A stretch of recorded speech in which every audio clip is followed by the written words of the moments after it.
Hello, Radhe Radhe my YouTube family. आप सब लोग कैसे हैं? आई होप आप सब लोग बहुत अच्छे होंगे। आज की वीडियो भी बहुत यूजफुल है। घर के काम तो हम लोग बहुत आसानी से कर लेते हैं, लेकिन जब समय आता है तो उसको ढंग से नहीं कर पाते हैं। बस ऐसी ही कुछ खास टिप्स लेकर के आई हूँ जिससे आप अपने सारे काम बहुत आसानी से कर सकें। तो चलिए, मेरी पहली टिप यहाँ पर चूड़ियों को लेकर के है।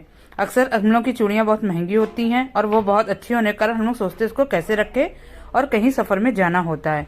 तो आपके लिए बहुत ही सिंपल आइडिया लेकर के आई हूँ। तो यहाँ पर देखिए, आपको इस तरह से एक मोटा रबड़ बैंड लेना है और उसमें चूड़ियों को इस तरह से अंदर डाल देना है। तो ये देखिए, बहुत ही आसानी से इस मोटे रबड़ बैंड में ये सारी कांच की चूड़ियाँ आसानी से आ जाती हैं। कहीं हम लोग जब घूमने जाते हैं तो सबसे ज्यादा चूड़ियों का टूटने का डर रहता है। हम लोग अपनी मैचिंग की चूड़ियां पहनते हैं, तो अगर वो टूट जाएंगी तो हम लोग को बहुत खराब लगता है। तो यहाँ पर देखिए, आप लोग इस तरह से मोटे रबड़ बैंड में जब चूड़ी को अच्छे से पैक करके आप रख के जब सफर में ले जाएंगी तो ये चूड़ियां बिल्कुल भी नहीं टूटेंगी और काफी लंबे समय तक ये ऐसे ही रहेंगी। आप चाहे तो घर में भी इस तरह से इसको रख सकती हैं। ये यूजफुल टिप्स है और आप लोगों को बहुत पसंद भी आएगी। तो आप इस टिप्स के थ्रू अपनी चूड़ियों को बचा सकते हैं। अगली टिप मेरी यहाँ पर शर्ट्स को लेकर के है। बच्चे शर्ट्स पहनते हैं, उसको आके उतार देते हैं तो गर्दन के पास और जो आस्तीन होती है तो वहां पर ये बहुत गंदे हो जाते हैं। हम लोग क्या करते हैं, जब धुलने के लिए वॉशिंग मशीन में डालते हैं तो वो अच्छे से साफ भी नहीं होती है। तो देखिए, हम लोग क्या करें जिससे हम लोग की कॉलर जो आस्तीनें जो ज्यादा गंदी होती है वो अच्छे से साफ हो जाए। तो यहाँ देखिए, मैंने कॉलर को अच्छे से भिगो लिया है। भिगोने के बाद क्या करेंगे, यहाँ पर साबुन लेंगे। साबुन को हम लोग कॉलर में और जो आस्तीन होती है उसमें अच्छे से लगा देंगे। लगाने के बाद ये होगा कि जब तक हम लोग वॉशिंग मशीन में इसको डालेंगे, करीबन आधे घंटे पहले ये काम कर लेंगे तो जो शर्ट की जो मैल होती है वो अच्छे से फूल जाएगी, क्योंकि हम लोग ने गीला करके साबुन लगाया है। उसके बाद वॉशिंग मशीन में डालेंगे तो बहुत ही अच्छे से हम लोग की जो शर्ट है अच्छे से साफ होगी, चाहे जितनी भी कॉलर गंदी हो या आस्तीन। आप इसको जरूर ट्राई करके देखिएगा। ये बहुत ही यूजफुल टिप्स है। इससे हम लोग की शर्ट के कॉलर के जो दाग होंगे बहुत ही आराम से छूट जाएंगे। अगली टिप मेरी यहाँ पर फ्रिज को लेकर के है। फ्रिज में हम लोग कोई भी पेन वगैरह कुछ भी डाल देते हैं, लेकिन समय पे चीजें नहीं मिलती हैं। जब समय पे देखते हैं तो हम लोग को बहुत अंदर हाथ डाल के देखना पड़ता है। तो यहाँ पर आप क्या करेंगी, पेन को इस तरह से जो फ्रिज का कवर होता है इसमें जब लगा देंगी तो जब भी हम लोग को जरूरत हो कि बहुत चीजें आराम से मिल जाएगी, पेन हम लोग को बहुत आराम से मिल जाएगी। तो ये बहुत ही यूजफुल टिप्स है, आप इसको घर में जरूर यूज करिएगा। अगली टिप मेरी यहाँ पर रिमोट को लेकर के है। ऐसा होता है ना कि जब हम लोग रिमोट यूज करते हैं तो अचानक से बंद हो जाता है, क्योंकि इसके सेल कुछ गड़बड़ हो जाते हैं। तो हम लोग क्या करेंगे, तुरंत तो हम लोग सेल लेने जाएंगे नहीं। तो यहाँ पे हम लोग क्या करेंगे, फॉइल पेपर लेंगे और फॉइल पेपर का थोड़ा सा टुकड़ा हम लोग ले लेंगे और इस तरह से इसमें जो सेल हम लोग के खराब हो गए हैं उसमें लगा देंगे।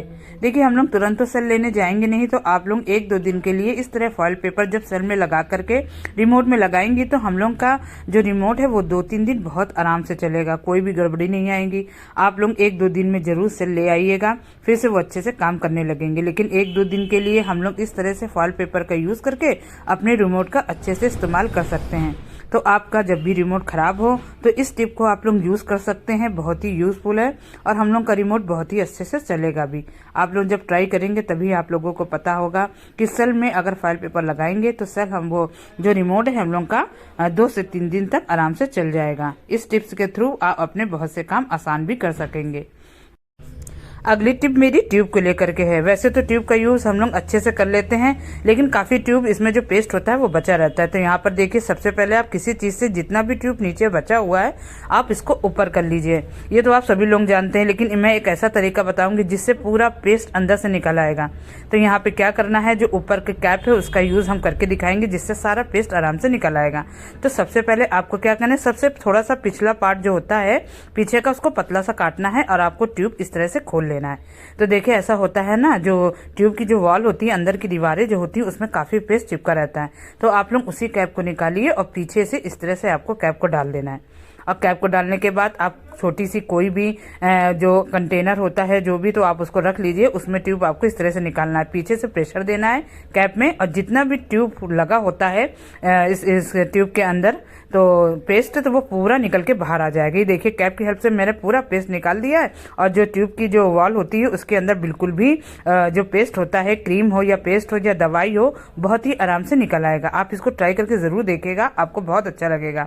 तो यहाँ देखिए, मैंने कैप की हेल्प से सारा पेस्ट ट्यूब से बाहर निकाल दिया है। मेरे पास बोरोलिन की जो एक छोटी सी जो डिबिया होती है वो मेरे पास पड़ी हुई थी, मैंने उसी में सारा ट्यूब निकाल लिया है। तो आपको दिखाई पड़ रहा होगा, मैं कैमरे में दिखा रही हूँ, पूरा पेस्ट अच्छे से निकाला है। आप इसको ट्राई करके जरूर देखिएगा, जो महंगे महंगे ट्यूब होते हैं तो आसानी से निकाल सकेंगे। अगली टिप मेरी यहाँ पर आटे को गुथने की है, ये आप सानने को कह सकती हैं। तो यहाँ पे देखिए मैं आपको आटा गुथने का तरीका बता रही हूँ, जिससे हम लोग के हाथ की जरूरत बिल्कुल भी नहीं पड़ेगी और ना हम लोग का हाथ जो आटा सानते हुए मैसी हो जाता है वो बिल्कुल भी नहीं होगा। और जिनको आटा सानना नहीं आता है तो उनके लिए बहुत ही यूजफुल टिप्स है। तो यहाँ पर देखिए मैंने क्या किया है, इस तरह का चॉपर होता है जिसमें हम लोग लहसुन प्याज अच्छे से चॉप कर लेते हैं, तो बस उसी का मैंने यूज किया है। यहाँ पे मैंने आटा ले लिया है, आटे में मैंने पहले थोड़ा पानी डाला है। आप लोग एक चीज का जरूर ध्यान रखिएगा, इसमें एकदम से मतलब इकट्ठा पानी नहीं डालेंगी। इतना आटे में करीबन 3 लोगों की रोटियां बहुत ही अच्छे से बन जाएंगी। उसके बाद आपको धीरे धीरे से इसको अच्छे से चलाना है चॉपर को, आपको ज्यादा जल्दी जल्दी नहीं चलाना है। तो देखिए थोड़ा सा मैंने पानी डाला था तो थोड़े से आटे में मिक्स हो गया। अब थोड़ा सा पानी हम लोग इसमें और ऐड कर देंगे। पानी डालने के बाद आप देखेंगी कि जो आटा होता है वो अच्छे से पानी में मिक्स हो गया और गुथने लगा है। धीरे धीरे फिर से हम लोग इस चॉपर को चलाएंगे। अब देखिए आटा हम लोग का काफी हद तक अच्छे से सन भी चुका है। तो यहाँ पर देखिए बहुत प्रॉब्लम होती है, बहुत लोगों को आटा अच्छे से गुथना भी नहीं आता है। तो आप क्या करेंगे, जब इस ट्रिक का यूज करेंगे तो आटा बहुत ही अच्छे से गुथ सकेगा। अगर 1-2 लोगों के लिए रोटी बना रही है तो इसके लिए भी बहुत ही अच्छे से आटा इसमें गुथ जाएगा। आप बहुत ही अच्छे से इस आटे को गूंथ सकेंगी, वो भी बगैर हाथ के। तो देखिए बहुत ही अच्छे से यहाँ पे हम लोग का आटा सन चुका है। फिर से आपको निकाल के दिखाती हूँ यहाँ पे आटा, और ये ज्यादा कंटेनर भी हम लोग का गंदा नहीं होता है। चॉपर से मैंने आटा निकाल लिया है। अब निकालने के बाद आप हल्का सा ऑयल लगाइएगा और ये देखिए हम लोग का आटा अच्छे से सन के तैयार हो गया है। और उसमें ऑयल लगाने के बाद आपको बिल्कुल भी गूंथना नहीं है, आप इसकी रोटियां बनाइए, बहुत ही अच्छे से इसकी रोटियां भी बनेंगी और बहुत ही आसानी से हम लोग का आटा भी सन जाएगा। इस टिप्स के थ्रू आपका समय तो बचेगा ही, और आटे गूंथने में जो प्रॉब्लम होती है और जिनको आटा गूंथना नहीं आती है तो उनके लिए बहुत ही अच्छी टिप है। आप इसको ट्राई जरूर करिएगा, ये बहुत ही यूजफुल टिप्स हैं। और यहीं पे मैं अपनी वीडियो का एंड भी करूंगी। जितनी भी मेरी यूट्यूब फैमिली है, अगर आपको मेरी जितनी भी टिप पसंद आती है तो प्लीज़ कमेंट ज़रूर करिएगा। अगर आपको पसंद आ रही है तो लाइक और शेयर करिएगा अपने फ्रेंड्स और रिलेटिव में। और यहीं पे मैं अपनी वीडियो का एंड भी करती हूँ। आप मेरा वीडियो पहली बार देख रहे हैं तो प्लीज़ इसे सब्सक्राइब जरूर कर दीजिएगा। Okay bye.